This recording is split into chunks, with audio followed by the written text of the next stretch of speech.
Hello and welcome to my YouTube channel Petro Intelligence. My name is Shahid Khan and I am a chemical engineer. Today we will discuss condensers and tower pressure control and concept of hot vapor bypass. The total condensation of a vapor to a liquid is best illustrated by the condensation of steam to water. This picture is a rather accurate reproduction of the radiator that heated my apartment. Steam flowed from the boiler in the basement. The steam condensed inside the radiator and flowed back into the boiler through the condensate drain line. This is a form of thermosiphon circulation. The driving force for the circulation is the differential density between the water in the condensate drain line and the steam supply line to the radiator, and we have discussed this in video lecture on thermosiphon reboilers. The bigger the radiator, the more heat is provided to a room. The bigger the radiator, the faster the steam condenses to water inside the radiator. A larger radiator has more heat transfer surface area exposed to the condensing steam. Unfortunately, the radiator shown in picture is suffering from a common malfunction. Water hardness deposits have partly plugged the condensate drain line. Calcium carbonate is a typical water hardness deposit. Anyone who has lived in an apartment house in colder areas will have had to occasionally bang on the radiator to increase heat flow. Banging on the radiator often breaks loose the carbonate deposits in the condensate drain line. The steam condensate, which has backed up in the radiator, now empties. This exposes more of the interior surface area of the radiator to the condensing steam. It rather seems that 40% of the surface area of the radiator in picture is submerged underwater. If the water is drained out, does this mean that the rate of steam condensation will increase by the same 40%? Answer is yes. Does this mean that the radiator heat transfer duty will increase by 40%? Answer is not quite. Subcooling and effect of subcooling. When steam condenses at atmospheric pressure, it gives off 1000 BTU/pound of condensing steam. This is called the latent heat of condensation of steam. When water cools off from 220 to 120 degrees Fahrenheit, it gives off 100 BTU per pound of water. This heat represents the sensible heat content of water between 220 and 120 degrees Fahrenheit. It takes less of the radiator's surface area to condense 1 pound of steam at 220 degrees Fahrenheit than to cool off 1 pound of water from 220 to 120 degrees Fahrenheit. And this is true even though the condensation of steam generates 10 times as much heat as the cooling of hot water. Does this mean that it is a lot easier to condense steam than to cool water? Yes. This also explains, then, why condensate backup reduces the rate of heat transfer and condensation. Mechanics of subcooling. As the condensed steam flow out of the radiator is restricted, the surface area of the radiator available to cool the hot water increases. Hence, the water temperature leaving the radiator decreases. To summarize, the effect of restricting the condensate flow from a radiator or condenser is to build the water level in the radiator, reduce the rate of latent heat transfer from the steam, increase the rate of sensible heat transfer from the condensate, reduce the overall heat transfer duty from the radiator. Incidentally, the correct way to remove hardness deposit is by chemical cleaning.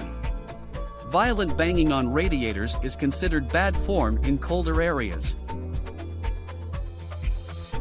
What is air lock?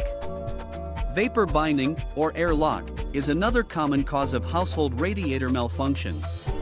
Often, the vapor accumulating in the radiator is CO2 rather than air. The CO2 originates from the thermal decomposition of carbonates in the boiler. Regardless, air and CO2 form a non-condensable vapor in the radiator. These non-condensables mix with the steam in the radiator. The non-condensables then reduce the concentration of the steam by dilution. The diluted steam has a lower partial pressure than pure steam. The lower the partial pressure of the steam, the more difficult it is to condense. As the rate of condensation of the steam drops, so does the heat radiate by the radiator.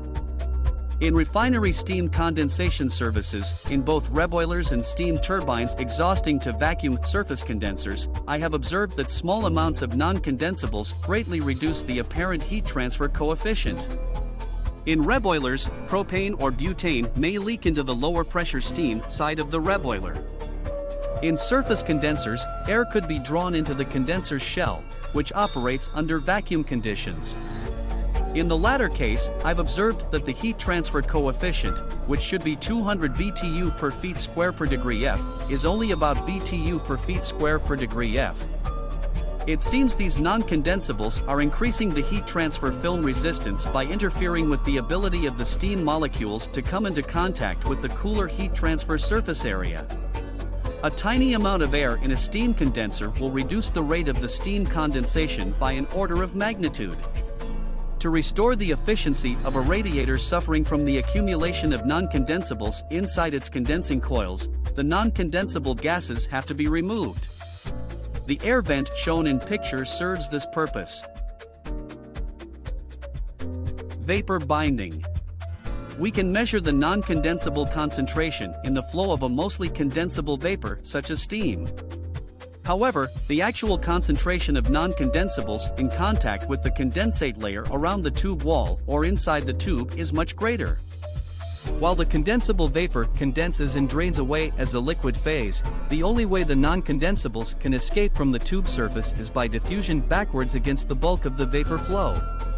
In order to make this diffusion possible, there must be a concentration gradient with a higher non-condensable concentration near the tube surface, which then impedes the condensation rate of the bulk of the vapor flow. You can see this in our ES Silver, Process Instrumentation Mechanical Engineers, Volume 178, pages 351, 1963 to 1964 edition. This explains why a small amount of venting non-condensables often the dramatic effect of increasing condensation rates has, especially when condensing pure components such as steam.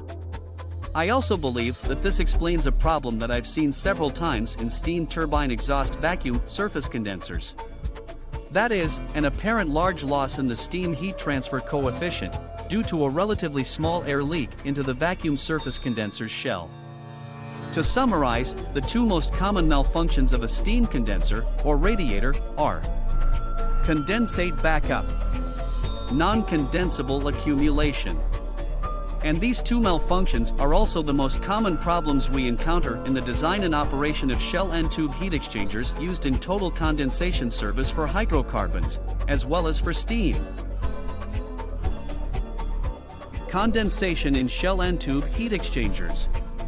If what you have just listened seems to be a repetition of the discussion of steam reboilers in my previous video, your analysis is correct.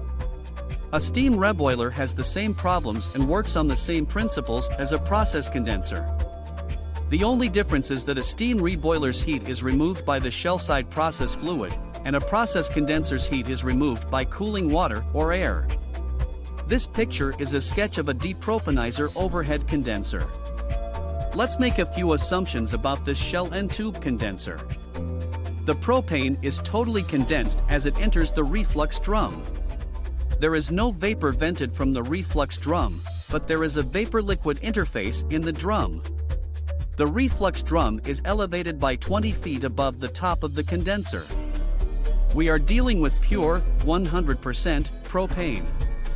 If the liquid level in the reflux drum is located 20 feet above the condenser, does this mean that the liquid level in the pipe feeding the condenser is also 20 feet above the condenser? Is this possible? No. If the pipe to the condenser maintained a liquid level, then the shell side of the condenser would be full of propane. But if the shell side of the condenser were really liquid full, the tubes would not contact the vapor. If the tubes do not contact the vapor, then the rate of condensation is zero. Perhaps a small amount of heat transfer would take place as the liquid propane became subcooled. But none of the propane vapor would condense. Therefore, the liquid level in the overhead condenser would have to be somewhere in the condenser's shell.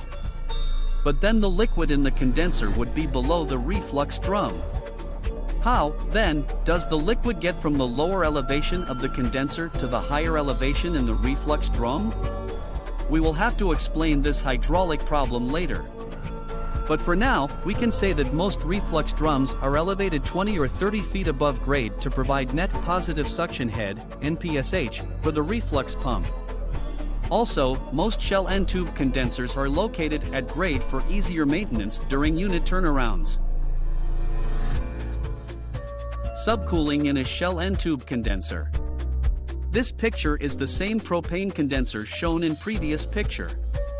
Let's assume that the pressure drop through the shell side is 0.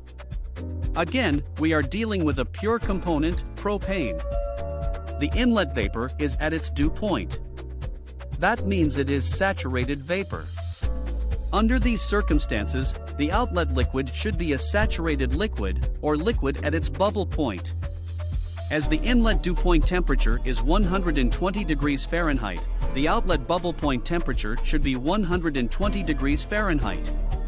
But, as can be seen in picture, the outlet shell side liquid temperature is 90 degrees Fahrenheit, not 120 degrees Fahrenheit. Why? The reason is condensate backup.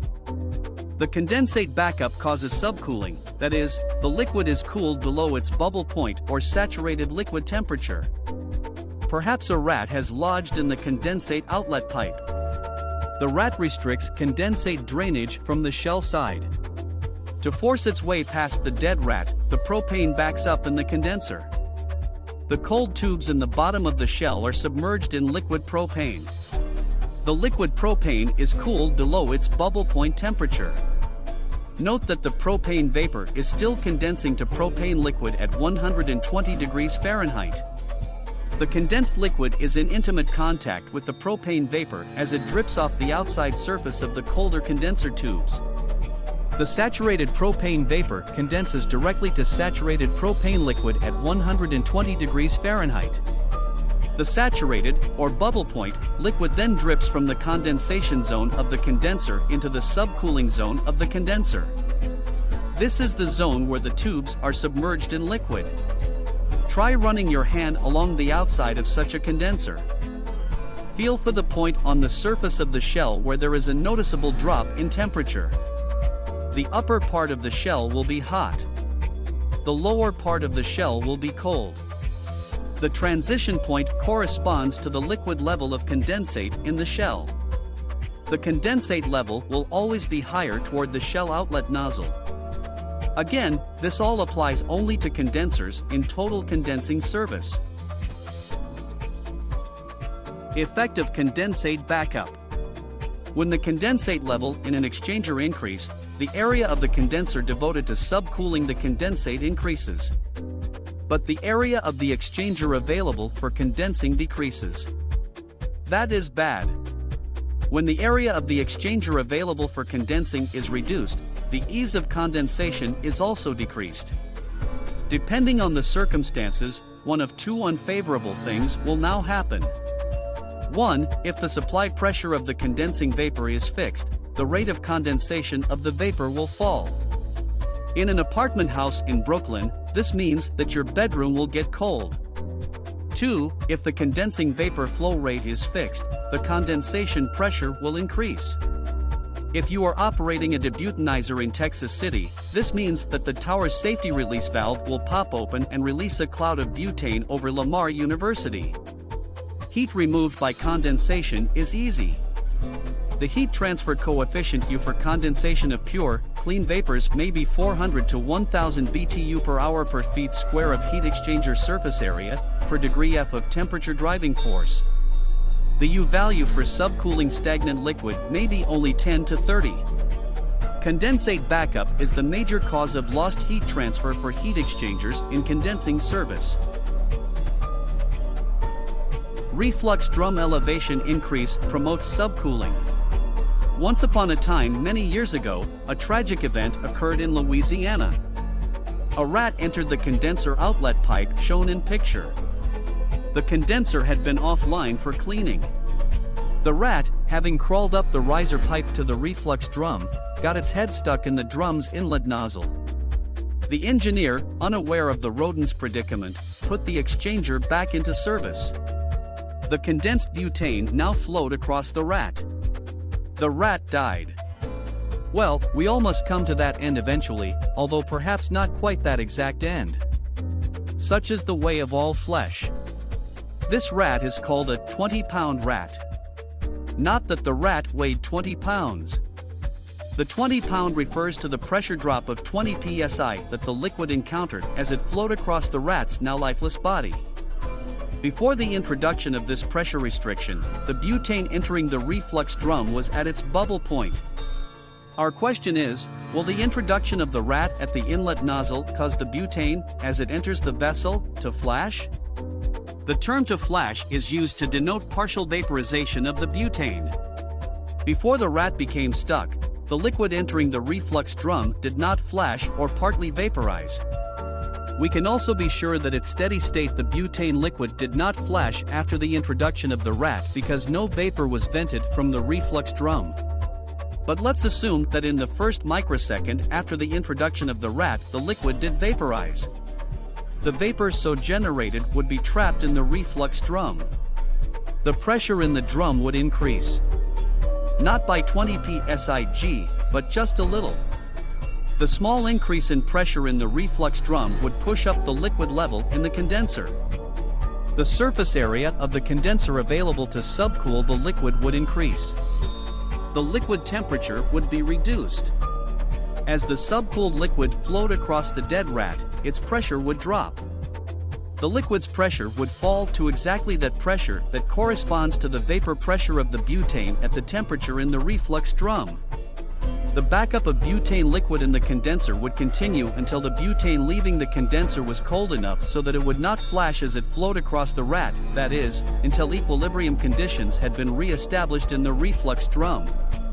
As the butane liquid level in the condenser increased, the area of the exchanger exposed to the condensing vapors would decrease. Let's assume that the tower's reboiler duty was constant. The vapor flow rate to the condenser would then be constant. To condense the same flow rate of vapor with a shrinking exchanger surface area, the pressure of condensation must increase. The tower pressure would also go up as the condenser pressure rose. Forget about the rat. I made that story up. The real story is that the riser pipe connecting the condenser outlet to the reflux drum was undersized.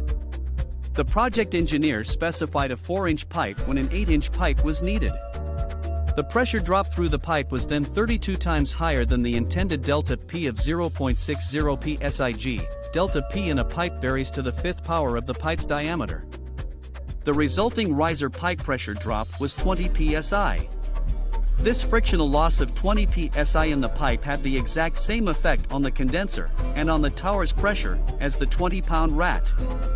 Forget about project engineer, forget about the rat, both stories are pure fiction. The truth is that the elevation of the reflux drum was 80 feet above the condenser. The specific gravity of the butane liquid was 0.59. This means that 80 feet of liquid exerted a head pressure of about 20 psig. 80 feet divided by 2.31 feet of H2O divided by psi times 0.59 specific gravity butane divided by 1.00 specific gravity H2O equals 20 psig. This elevation head loss of 20 psig had the same effect on the condenser and on the tower's pressure as did the rat or project engineer's frictional loss. Common design error. Please refer back to picture. How can the liquid from the condenser rise to the higher elevation in the reflux drum without being pumped? Simple. The pressure head of the liquid leaving the condenser is converted to elevation as the liquid flows up into the reflux drum. This works fine as long as the liquid leaving the condenser is sufficiently subcooled. By sufficiently subcooled, I mean that when the lower pressure liquid flows into the reflux drum, it has to be cold enough so that it does not flash. The liquid leaving the condenser is subcooled. The liquid entering the reflux drum is saturated liquid at its bubble point. Of course, the temperature of the liquid is the same at both points. The subcooled liquid is subcooled in the sense that its pressure is above the bubble point pressure at the condenser outlet temperature. It is this extra pressure, above the bubble point pressure, that may be converted to elevation. I have another way to explain how the condensed liquid can flow uphill from the condenser into the elevated reflux drum.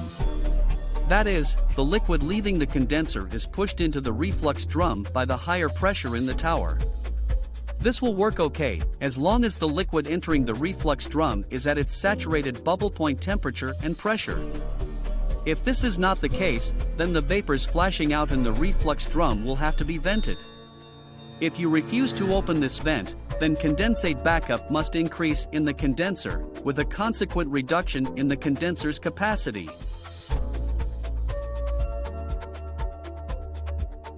Tower pressure control. For total condensers, there are three general schemes for controlling distillation tower pressure. Throttling the cooling water flow to the condenser. Flooding the condenser.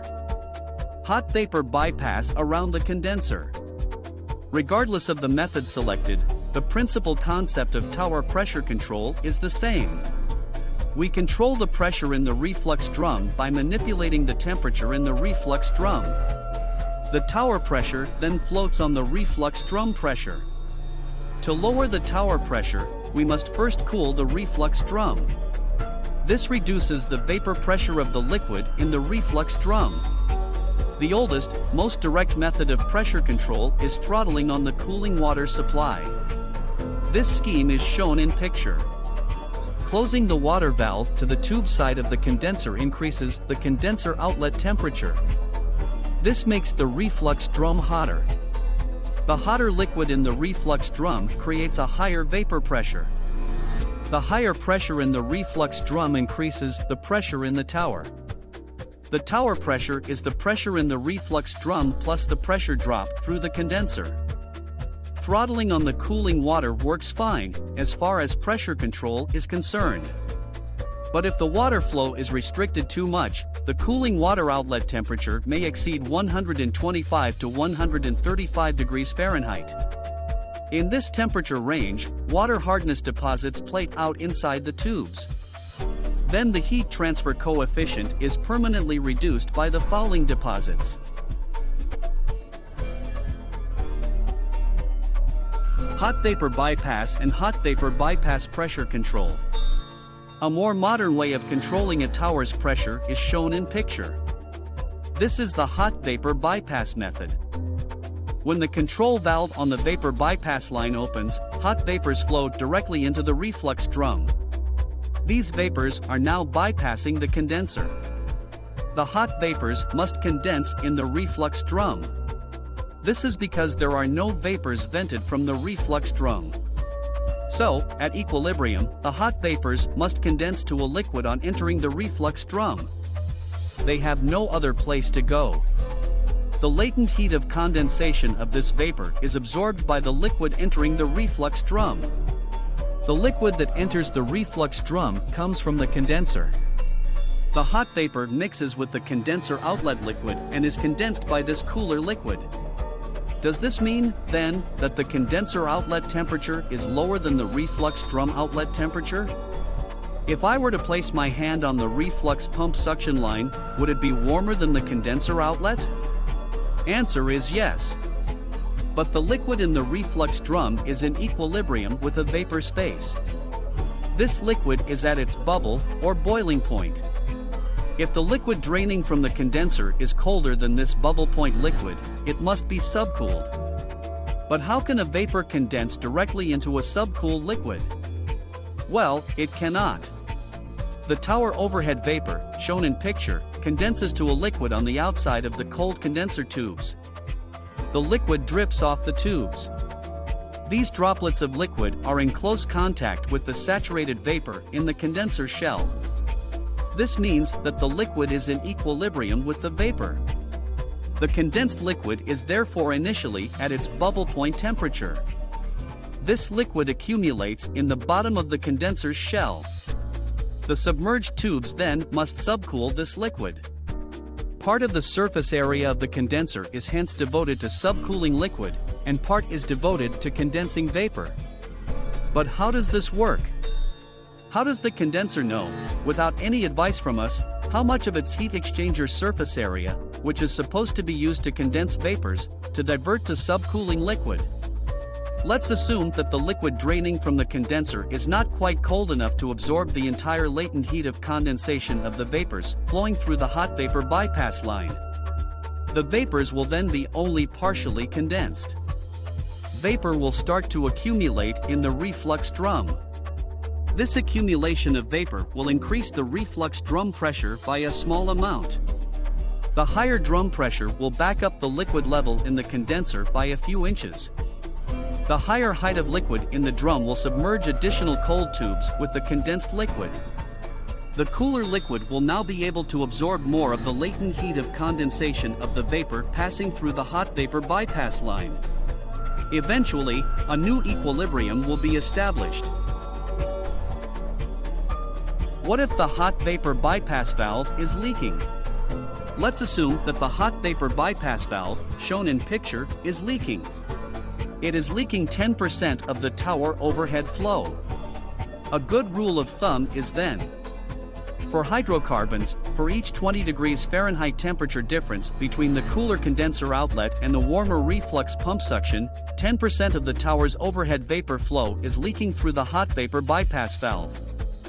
For aqueous systems, for each 20 degrees Fahrenheit temperature difference between the condenser outlet and the reflux pump suction, 1% of the tower's vapor flow is leaking through the vapor bypass valve. As the hot vapor bypass valve opens, the condensate level in the shell side of the condenser increases to produce cooler, subcooled liquid. This reduces the surface area of the condenser exposed to the saturated vapor. To condense this vapor with a smaller heat transfer area, the pressure of condensation must increase. This, in turn, raises the tower pressure. This, then, is how opening the hot vapor bypass pressure control valve increases the tower pressure. Incidentally, as I have shown in pictures, the condenser may be located above or below the reflux drum. Both configurations require a subcooled liquid effluent from the condenser. But if the condenser is located below the reflux drum, additional subcooling to offset the elevation effect, described above, will be needed. Flooded condenser pressure control. You should have concluded by now that hot vapor bypass pressure control actually works by varying the surface area of the condenser exposed to the saturated vapor. But why do this indirectly? Why don't we simply and directly vary the liquid level in the condenser, shown in picture? The answer has something to do with women's clothes.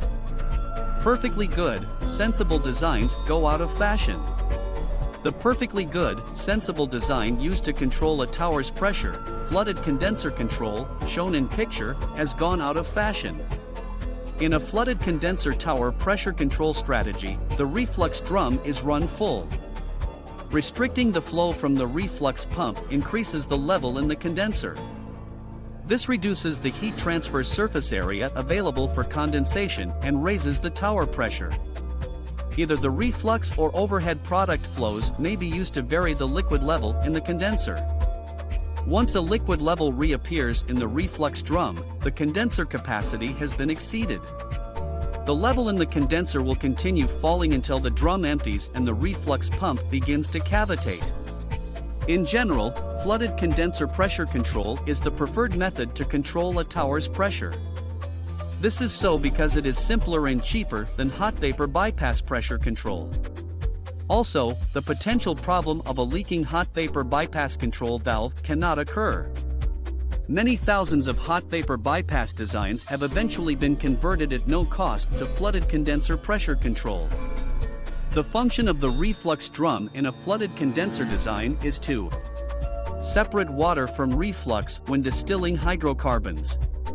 Give the operators time to respond if they have exceeded the condenser's capacity. Provide a place from which non-condensable vapors may be vented. One problem with flooded condenser pressure control is related to the need to occasionally vent non-condensables. This vent valve must not leak when closed. Since the drum is normally full of liquid, a leaking vent valve will pass liquid. Many pounds of product can be lost in this way. A butterfly control valve with a soft, rubberized seat is a good choice for a remotely controlled, non-condensable vent valve. Air-cooled condensers seem to work as well as shell end tube water coolers in flooded condenser pressure control service. Some air coolers are sloped toward the outlet to reduce the ratio of the delta condenser surface area to delta height change of condensate backup. I don't think this is necessary, but it may help in fine-tuning pressure control with air-cooled flooded condensers. But don't just take my word for it. Try running on flooded condenser pressure control rather than hot vapor bypass, and I think you will be quite pleased with the result. Partial condensation. If we normally have a situation in which non-condensable vapors appear in the reflux drum, then there is only one pressure control option available. This is to place the tower pressure control valve on the vapor off gas as shown in picture. If we normally have non-condensable vapors in the condenser effluent, then the following problems we have been discussing do not exist. Condensate backup. Subcooling of condenser effluent. Fouling due to low flow of the cooling water tubes. Sometimes we see tower pressure control based on feeding a small amount of inert or natural gas into the reflux drum. This is bad. The natural gas dissolves in the overhead liquid product and typically flashes out of the product storage tanks. The correct way to control tower pressure in the absence of non-condensable vapors is to employ flooded condenser pressure control. If, for some external reason, a variable level in the reflux drum is required, then the correct design for tower pressure control is a hot vapor bypass. Slug flow in risers. Picture illustrates a common cause of an erratic tower operating pressure. The condenser effluent is a two-phase mixture of vapor and liquid. In the summer, the tower pressure is steady. But in the winter, when the cooling water is cold, pressure control is erratic. The problem is phase separation in the riser line. The vertical velocity in this line is too low to maintain a froth flow up the riser. Slugs of liquid form. Periodically, the accumulating liquid is blown out by the vapor. This slug flow causes an erratic back pressure on the tower but not an erratic pressure in the drum.